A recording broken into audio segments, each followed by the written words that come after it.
Bueno, Fernando, tenemos que ir ahora a un diálogo con el defensor del pueblo, Walter Gutiérrez, porque hoy se define en la Corte Suprema el caso de Ana Estrada, ¿no?, para que ella tenga una muerte digna. Ya se resolvió esto en primera instancia, pero ha sido elevado en consulta a la Corte Suprema. Doctor Gutiérrez, ¿cómo está usted? Muy buenos días.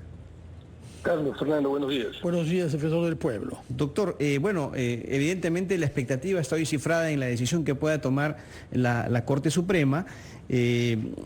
¿Confía usted efectivamente en que los argumentos que se asumieron, sobre todo en la primera instancia, cuando se falla en favor de la aspiración de Ana Estrada, puedan ser corroborados en esta segunda instancia en la Corte Suprema?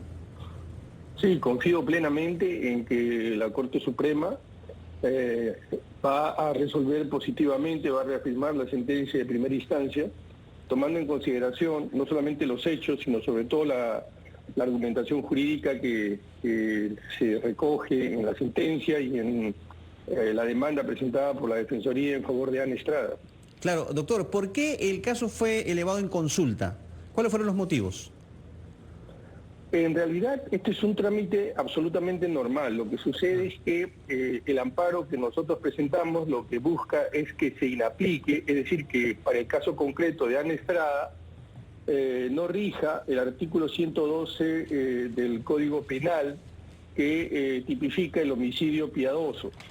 Tal vez convenga, en favor de sus oyentes, que explique muy rápidamente los hechos para que se pueda comprender bien el caso de Ana Estrada.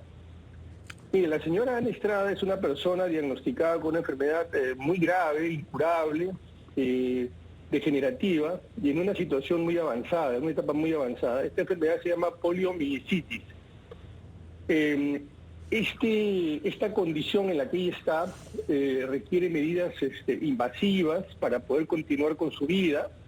Y en realidad ella, con el correr de los meses, de los años, ha ido perdiendo todos sus espacios de intimidad, de privacidad, de libertad. Es una enfermedad además muy dolorosa, muy agónica, y de no declararse fundada finalmente la demanda, ella va a tener una muerte, como digo, agónica y dolorosa. Conviene que también digamos que esta situación, la que estoy describiendo, en ningún momento por ninguno de los demandados, es decir, ni por el Ministerio de Salud, el Ministerio de Justicia, el propio Ministerio Público, han puesto en cuestionamiento esta condición.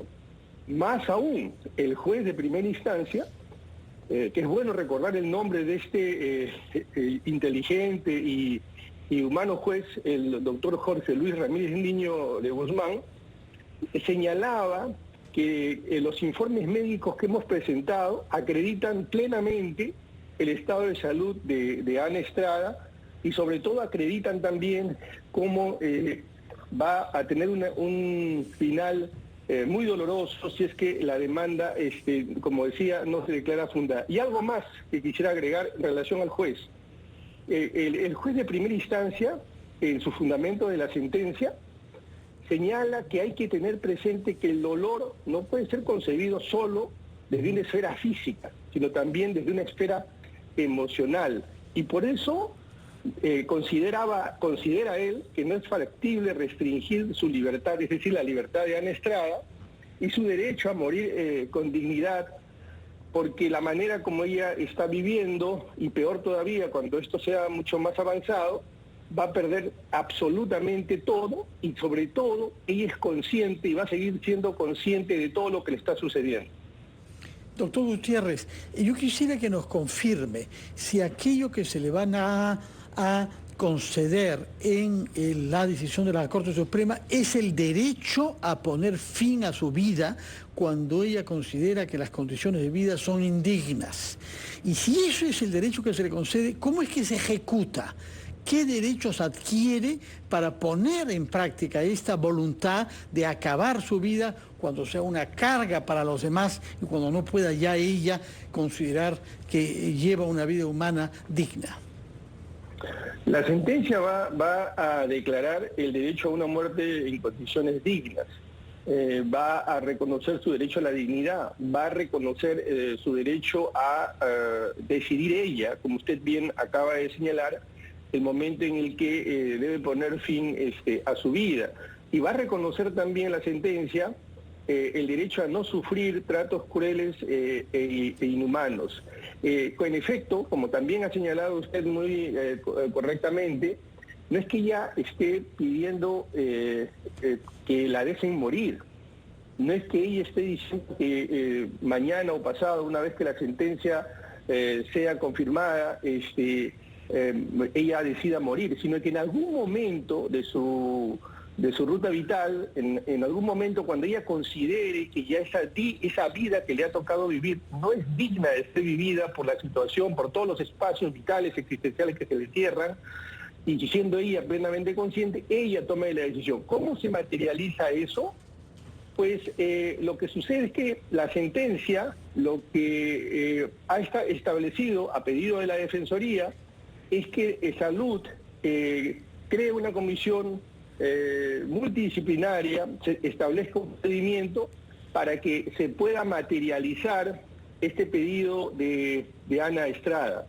Sí. En consecuencia, se van a dar estas tres situaciones. Va a ser cuando ella lo decida, se van a reconocer todos estos derechos y va a ser el sistema de salud, particularmente de salud, con una comisión y una reglamentación para el caso concreto de Ana Estrada, que materializarían este derecho. Doctor Gutiérrez, quería aprovechar la oportunidad para también tocarle otro tema. Y es que se conoció el último fin de semana que el Ministerio Público ya ha archivado las denuncias que hubo en su momento sobre un supuesto fraude en las últimas elecciones generales. ¿Cuál es su opinión al respecto? Bueno, nosotros dijimos no una, sino en varias ocasiones, me parece que también en RPP, que de la supervisión que habíamos hecho no se colegía, no aparecía que se hubiera dado un fraude. Podían haberse dado determinadas situaciones, como pasan en todo proceso electoral. Podían haber algunos casos que se podrían calificar de irregulares, pero de ahí, creo que la palabra que utilicé fue esta, de ahí a saltarse la garrocha y decir que hubo un fraude sistemático, pues la Defensoría no había advertido eso, ni por supuesto no respaldaba esa narrativa. Y así es como nosotros en un informe lo hemos dejado expreso. Ahora, perdón, Fernando, muy concreto nada más. El presidente del Jurado Nacional de Elecciones ha dicho en una entrevista hoy que el daño causado al sistema electoral va a ser muy difícil de reparar. ¿Qué opina usted? A ver, ya estamos hablando de otro tema. Es verdad que discursos, narrativas que maximalistas, extremas, debilitan las instituciones. Pero es verdad también que el Jurado Nacional de Elecciones ha cometido errores y nosotros también lo hemos señalado. Así con la misma firmeza, mire usted, con la misma firmeza que hemos dicho que no ha habido fraude, también hemos dicho que el Jurado Nacional de Elecciones ha cometido todo un conjunto de errores y fallos que tienen que corregirse. Y no solamente el jurado, sino el sistema electoral. Uno de ellos, por ejemplo, es que escuché al presidente del Jurado Nacional de Elecciones decir que la Defensoría es un veedor. Eso es no reconocer lo que el propio Tribunal Constitucional ha señalado, una larga trayectoria de más de 20 años de la Defensoría como supervisor, no del proceso electoral, sino del derecho del acceso al voto, es decir, ese derecho fundamental llamado el derecho de participar en una elección, sea como candidato o votar, ¿no? Entonces, si nosotros somos supervisores de derechos humanos, somos supervisores también de esa etapa, o por lo menos de ese aspecto. Entonces, sí han habido errores, ¿no? Creo que no debemos generar más enfrentamiento, creo que todos tenemos que hacer autocríticas y tenemos que solucionar los problemas que hayan en nuestras instituciones, que existan en nuestras instituciones y solucionarlas, mejorarlas, como digo. Muchas gracias, señor defensor del pueblo, por sus explicaciones, tanto sobre el caso de la eutanasia, en buena cuenta que está en juego, respecto de la psicóloga de Ana Estrada, 45 años, con una enfermedad degenerativa grave, sobre la cual debe pronunciarse la Corte Suprema hoy, y también lo que nos ha dicho respecto del no fraude en las elecciones generales de abril y junio pasado. Muchas gracias y buenos días.